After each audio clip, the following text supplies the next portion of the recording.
Anggota Komisi 10 DPR RI, Desi Ratnasari, memberikan pernyataan mengenai sistem pembelajaran jarak jauh. Menurutnya, semua orang harus mampu beradaptasi dan menyesuaikan hal ini dalam kehidupan sehari-hari.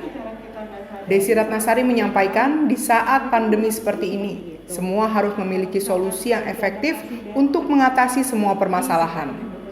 Ia juga mengatakan, para orang tua harus bisa mengidentifikasi permasalahan anak secara mandiri serta mencari solusinya.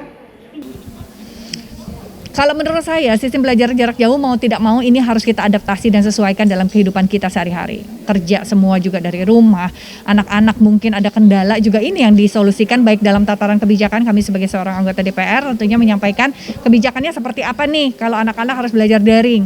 Kebijakan dari sisi metode belajarnya, dari sisi evaluasi prestasinya, lalu kemudian bagaimana nanti kelulusan anaknya, bagaimana nanti kemudian anak bisa mencapai objektif belajar kesehariannya. Ini juga dibicarakan dalam tataran teknis dengan Kementerian Pendidikan dan Kebudayaan, tidak hanya dalam tataran kebijakannya saja.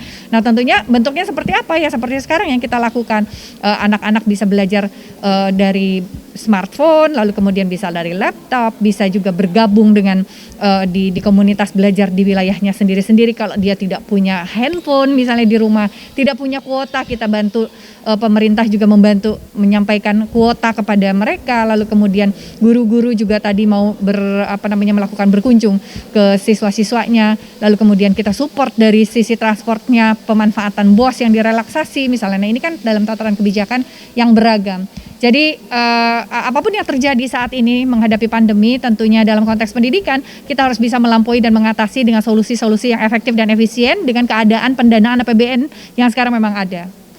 Hal itu disampaikan Desi Ratnasari pada acara Kaukus Perempuan Parlemen yang diadakan di Gedung DPR Nusantara 5 tentang potret perempuan di era pendidikan daring.